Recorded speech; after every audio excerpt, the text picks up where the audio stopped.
ambition, sagesse et patience. Dans un royaume où les intrigues politiques étaient monnaie courante, Max, un jeune conseiller ambitieux du roi, se tenait au seuil d'une opportunité qui pourrait changer le cours de sa vie. Déterminé à gravir les échelons du pouvoir, il scrutait l'horizon avec une ambition brûlante. Julien, mon fidèle compagnon et conseiller, nous sommes à un tournant décisif. Le roi vacille sur le bord de la décision. C'est maintenant ou jamais que nous devons agir. Julien, sage et réfléchi, comprenait l'importance de la patience dans les jeux du pouvoir. Il avait vu les cycles de la politique se dérouler devant ses yeux et savait que le temps était un allié précieux dans cette lutte constante pour le pouvoir. Max, je comprends ton impatience, mais rappelle-toi que la précipitation peut être notre pire ennemi. Il est crucial de choisir le bon moment pour agir, même si cela signifie attendre un peu plus longtemps. Malgré les conseils avisés de Julien, l'ambition dévorante de Max le poussait à agir rapidement. Il était obsédé par l'idée de saisir l'opportunité dès qu'elle se présenterait, sans se soucier des conséquences imprévues. Julien, tu es trop prudent. Le temps joue contre nous. Nous devons agir maintenant, avant que nos rivaux ne prennent l'avantage. Le roi doit entendre notre voix, et il doit l'entendre maintenant. Finalement, après de longues délibérations et des nuits d'insomnie, Max écouta enfin les conseils de Julien. Il réalisa que la précipitation ne ferait que compromettre leurs chances de succès. Ensemble, ils attendirent patiemment que le moment propice se présente. Et lorsque le moment fut enfin venu, ils agirent avec détermination et stratégie. Julien, tu avais raison. La patience était notre alliée la plus précieuse. Grâce à toi, nous avons pu saisir l'opportunité au moment parfait. Nous avons triomphé, et notre avenir politique est plus prometteur que jamais. Et ainsi se termine notre récit, une histoire d'ambition, de sagesse et de courage, dans les arcanes du pouvoir politique. Rappelons-nous que dans la quête du pouvoir, le temps et la patience sont souvent les clés du succès. Voici une petite histoire qui illustre un exemple de respect de la loi de Robert Greene. Maintenant, rejoignez-nous pour le débriefing avec Dan et Nat. Voilà, petit texte pour illustrer la loi 35 sur le temps. On vous laisse avec l'intro et on se dit à tout de suite. Bienvenue au Mirador, le podcast qui te fait prendre de la hauteur sur ta vie pour t'aider à développer et nuancer ta vision du monde. Prends place et fais-toi ta propre opinion sur différentes thématiques. Philosophie, santé, actualité ou encore relations hommes-femmes. Ici, pas d'interdit. On ne sera peut-être pas d'accord sur tout, mais t'inquiète pas, ça va bien se passer. Avant de vous laisser avec votre épisode, on a créé une adresse mail, lemiradorpodcast@gmail.com, pour être en interaction directe avec vous et avoir vos retours. N'hésitez pas à liker, partager, commenter et on se dit à tout de suite. On se retrouve pour la loi 35, maîtriser le temps. Qu'est-ce qu'il a voulu dire par cette loi ? Pour cette loi, qu'est-ce qu'il veut nous expliquer, Robert Greene ? Alors, pour cette loi, moi, il me semble que, comme est dit dans le titre, maîtriser le temps, je dirais même que c'est maîtriser le rythme des événements. Tu vois, chaque événement produit, ça influe le rythme, va apporter... tu sais, par exemple, quand on était à l'école, en cours de musique, on nous apprenait que... Alors là, je vais sortir des termes, mais j'ai plus aucun souvenir, mais donc ça va être un peu le bordel. Mais tu sais, la j'ai déjà du mal, tu vois. Là, qui veut sortir des trucs, mais... tu vois, la bande où il y a les notes, je sais plus comment ça s'appelle, tu vois, rien que ça. Tu sais, je me rappelle que Une partition. T'as la clé, et ensuite, ouais, voilà, une partition, et t'as des notes de différentes natures. T'as des croches, t'as des... Pour le tempo, ouais, genre. des blanches, des noires, et il y a un rythme qui est associé. C'est comme si les événements étaient associés, et que pour moi, il fallait les jouer dans le bon ordre, les activer dans le bon ordre, pour pouvoir avoir une mélodie harmonieuse et en fait t'adapter au rythme des événements. Et c'est un peu ce qu'on a vu dans ce texte, et puis aussi dans la loi, où on a un respect de la loi qui nous parle de Fouché. Mais c'est cette capacité à pouvoir pivoter en fonction des événements, rester aux aguets, rester vigilant, étudier ce qui se passe et décider le bon moment pour agir. Ouais, c'est exactement ça. Ouais, c'est comme tu as dit, avec l'histoire avec Fouché, et c'est une histoire de ouf. Le mec, il arrêtait pas de suivre les gens au bon moment. Ouais. Et après, il changeait de personne à suivre au bon moment aussi. Il avait tout compris. Ouais, c'est clair. Il était parti sur Robespierre, après il a vu que ça allait pas le faire, il a changé, il est parti avec Napoléon. Et quand il a vu que Napoléon, il commençait à partir dans la mélagomanie, il Mégalomanie. a commencé à se dire, ouais, pardon. Il a senti qu'il allait partir en couille, il s'est dit, bon, je vais changer. Ouais. Il a essayé de faire un coup d'état contre lui, je crois, ou... Ouais, bah, de toute façon, toute la période post-révolution, c'était vraiment le bordel. Entre la terreur, le Napoléon, le retour du roi avec Louis XVIII, c'était le... Comment ça s'appelle ? Les mots me viennent pas ce matin. La... Napoléon s'est évadé, quoi.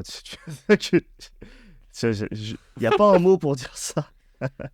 Je sors de la salle, désolé. C'est pour ça que je suis un peu dans les vapes. Ouais. Mec. Mais tu vois, c'est vraiment le fait de sortir, ensuite marcher sur Paris. Mais du coup, tu vois, il y a vraiment des associations, des jeux politiques à faire, puisque il faut d'un côté être avec Napoléon, ensuite être contre lui, ensuite en fonction de ce qui se passe.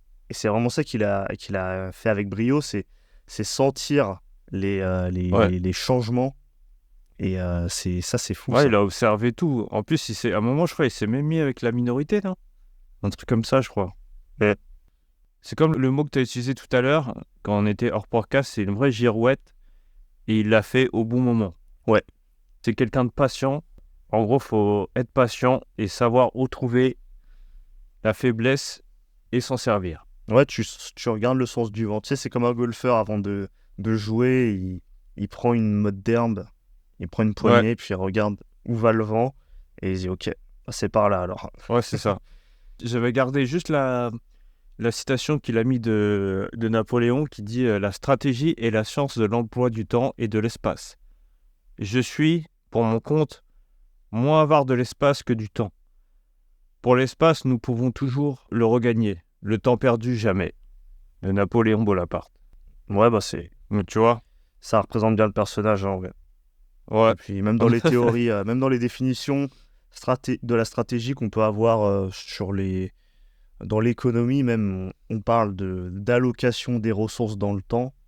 Donc on sent quand même que le temps n'est pas le même type de ressources que l'argent, que les humains, que les capitaux, que la technologie. C'est vraiment une ressource à part, et sa particularité, c'est qu'elle ne se regagne jamais. Elle fait que diminuer avec le temps.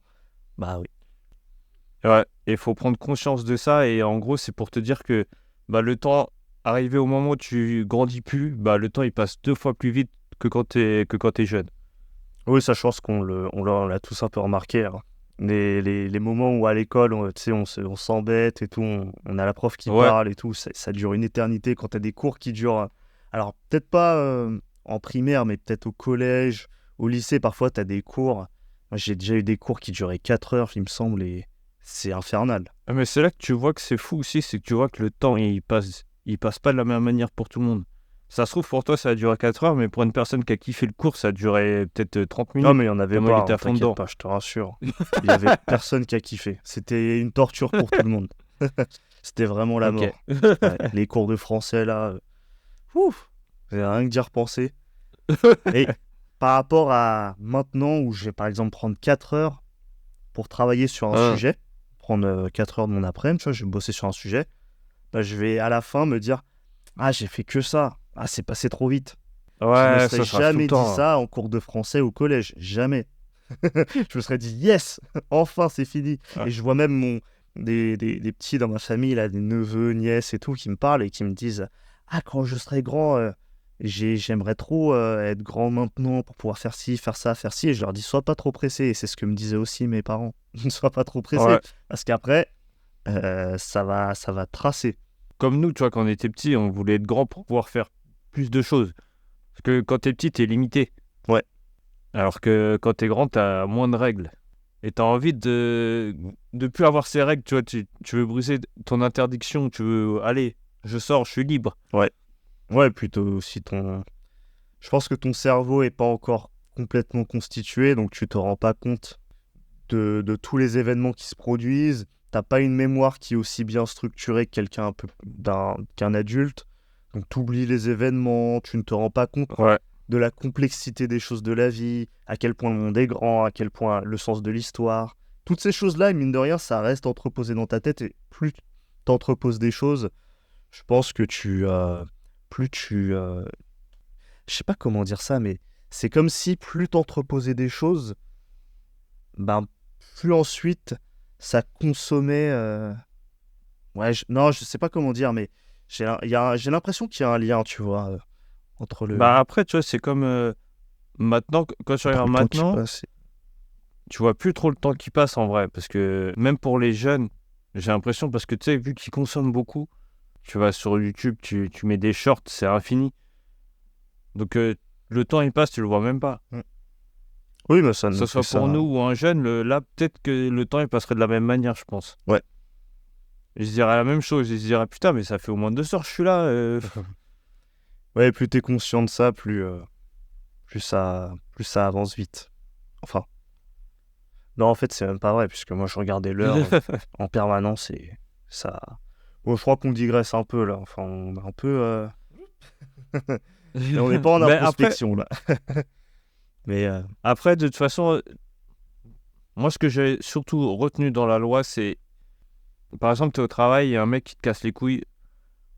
Ne lui réponds pas tout de suite, sois pas dans la rapidité, sois pas impatient, attends le moment opportun, là où tu pourras lui faire plus mal, c'est à ce moment-là qu'il faudra que tu lui répondes. Ouais. Ou faire une stratégie pour le niquer. Mais il faut pas rentrer dedans en fait, il faut attendre. Sois patient. ouais, bah, ça fait écho agir. à ce qui est écrit dans les clés du pouvoir. Parce que dans les clés du pouvoir, Robert Greene nous dit qu'on a grosso modo 3 sortes de temps. Et Ouais. moi, ce que tu me dis, ça me fait penser à l'un des 3 types de temps qui est l'affût. Et donc, Ouais. ce qu'il faut retenir avec ça, c'est que quand tu te mets à forcer les choses alors que c'était pas dans ton plan, mais à brusquer les choses, bah, tu peux avoir tendance à déclencher plus de problèmes et donc à passer plus de temps à les résoudre que si tu t'étais pas pressé, que tu avais attendu le bon moment parfait pour le faire. Tu vois, c'est vraiment Ouais. cette logique. Et puis je pense qu'on peut le vivre un peu au quotidien, différents événements, tu vois. Ce serait comme commencer des travaux sur un sujet, par exemple, je sais pas, une pièce chez toi ou ta maison. Commencer alors que tu n'as pas tous les éléments pour pouvoir la terminer là tout de suite. Et donc tu vas la faire un peu. Ensuite, tu vas attendre que le reste arrive ou que le temps change parce que par exemple c'est un jardin ou peu importe. Mais tu vois, le fait Ouais. de devoir faire les choses petit bout par petit bout, ça va créer des problèmes. Même le fait d'arrêter ton travail, ensuite de le reprendre et de te rappeler de ce que tu as fait. Ah oui, pourquoi j'ai décidé de monter ça comme ça et pas comme ça, de faire tel choix. C'est chiant en fait. Alors que si c'est Ouais, en ou une au traite... pire même, tu vas revenir, tu vas dire, mais attends, mais en fait, c'était mieux si je l'aurais fait ici. Ouais. Tu vas commencer à te... Ouais, en fait, tu te crées plus de problèmes qu'autre Ouais, chose. tu vas en fait. gaspiller beaucoup plus de temps et ça va être interminable pour rien alors que si t'avais attendu tout ça parce qu'en fait tu voulais pas attendre, tu voulais tout de suite commencer à le faire. Et le fait de t'être précipité, ça t'a un peu mis mis dans la mouise un peu. Ouais, c'est ça. Mm. T'avais là aussi, quand il parle de la traque, moi, le truc que j'avais noté, c'était la technique de César Borgia. Ouais. Quand il dit, celui-ci, pendant les négociations, prenait ses interlocuteurs violemment à partie pour les forcer à prendre une décision immédiate. Ouais. Il était en train de leur poser des trucs. Il laissait pas le temps de réfléchir. Il était à fond et il disait, ouais, ah bah non, mais vas-y là. Ben réponds, vas-y. Mais je t'ai posé une question là. Qu'est-ce que t'attends là? Ouais, ça c'est Il lui un... mettait des pressions et là, le mec, il était obligé de répondre vite. Donc ça veut dire qu'il prenait pas le temps de réfléchir à la question. Ouais, c'est une méthode de déstabilisation qui est courante, Ouais. ça. Dans un entretien d'embauche, tu peux l'avoir, dans des réunions, juste pour te déstabiliser, on te pose des questions au tac au tac et tout pour essayer de te mettre la pression, ouais. Ouais, et puis on a aussi le dernier qui est l'hallali. Ouais. Donc c'est le fait d'en fait tout simplement lorsque tu décides d'être patient et donc de faire un peu ce que toute la loi t'incite à faire, il faut toujours avoir pour objectif de conclure à la fin. Si tu attends juste pour attendre et qu'après tu es un peu hésitant, peureux à l'idée d'agir, bah alors là ça sert à rien dans ces cas-là d'être patient. Il faut toujours conclure. Ouais, c'est ça. En gros, c'est comme si tu avais attendu pour rien. Donc, tu as perdu plus de temps qu'autre chose, en fait. Ouais. Tu sais, c'est comme l'exemple que je donne au début. Si tu as un collègue qui t'a fait chier et que tu attends le bon moment, si arrivé au bon moment, tu fais rien, bah, tout ce que tu as fait, tout le temps que tu as attendu a servi à que dalle. Ouais, c'est ça. Et à un moment donné, il faut agir. Tu as attendu pour une raison. Quand l'occasion se présente, bah faut la saisir. C'est d'ailleurs Bah ce ouais. qu'on voit avec le faucon dans l'image. C'est Ouais. ce qu'il prend. Donc, il tournoie, il attend. Il scrute. Et dès que, quand il y a une proie, et ben, il débarque de nulle part. Il fait un piqué, il plonge hyper rapidement. Et il prend sa proie, il se barre et il va aller la bouffer. Ou les animaux qui chassent en général. Ouais. Ils sont là, ils attendent patiemment le moment opportun et boum. Quand il faut attaquer, ils attaquent. Ouais, c'est. Et bah là, c'est pareil, foudroyant. mais il faut être stratégique. Ouais. Et par contre, il n'y a pas de à contrario pour cette loi. Il faut vraiment respecter ces 3 principes avec le temps. Ouais, ça veut dire qu'en général, quand Robert Greene fait ça, c'est que c'est vraiment une loi importante, une loi. Quand elle n'a pas de Ouais. contradiction, c'est qu'il est sûr de lui quelque part, tu vois. C'est pour le coup. Mais c'est vrai, pour moi, c'est très dur à faire, je pense. C'est pas évident parce qu'il faut à chaque fois réussir à sentir le vent tourner et à se Ouais. repositionner. Faut vraiment se concentrer pour savoir quand est-ce que c'est le bon moment. Parce que imagine, toi, tu crois que c'est le bon moment, et au moment où tu agis, bah en fait, c'était pas du tout le cas, quoi. En fait, tu t'es niqué. Ouais. Je pense que pour ça, faut vraiment bien observer Ouais, c'est ça. quand t'attends. C'est pas ouais, c'est ce que tu disais, c'est pas attendre pour attendre, c'est attends, observe et agis. En fait, c'est ça. Et la loi, c'est tout simplement ça, en fait. Ouais. Bah, je pense qu'on a fait le tour, hein. Ouais, on a dit tout ce qu'on avait à dire, je pense. Ouais, c'était un épisode un peu court, mais c'est le temps, on a patienté, on a été vite. Non, mais c'est pas, il n'y a pas forcément besoin de trop épiloguer dessus, mais ouais, je pense que de toute façon, le contenu est assez simple à comprendre, mais c'est très dur à appliquer. Faut vraiment, et ce que tu disais tout à l'heure, c'est de la prise d'information pour moi qui fait la différence. Plus tu es informé Ouais. sur le sujet, d'ailleurs, c'est pour ça que Fouché, à un moment donné, devient espion, devient même ministre de la police sous Napoléon, c'est parce Oui, oui. que plus il a de l'information, plus il sait quand c'est le bon moment. Quand t'as pas d'infos, bah, t'en sais rien quand est-ce que c'est le bon moment. T'en as aucune Moi, en idée. fait, il faut essayer d'aller voir, d'aller piocher un peu partout des infos. Comme ça, avec toutes les infos que tu auras, tu essaies de les rassembler et tu pourras peut-être savoir à quel moment tu pourras agir. Ouais, c'est ça. Changer de camp ou, je sais pas, changer de travail. Tout est une question de point de vue et de ta situation. Après, il faut utiliser cette loi en fonction de votre situation à vous. Donc, n'hésitez pas à nous le dire en commentaire. Si vous avez déjà utilisé cette loi, si vous avez déjà été même impatient, et est-ce que ça vous est arrivé d'agir trop rapidement, et est-ce que vous avez regretté ce choix-là. En tout cas, n'hésitez pas à liker, partager, à vous abonner, et à lâcher 5 étoiles sur la plateforme de podcast sur laquelle vous écoutez, et on vous dit à la semaine prochaine pour un nouvel épisode. Salut à tous.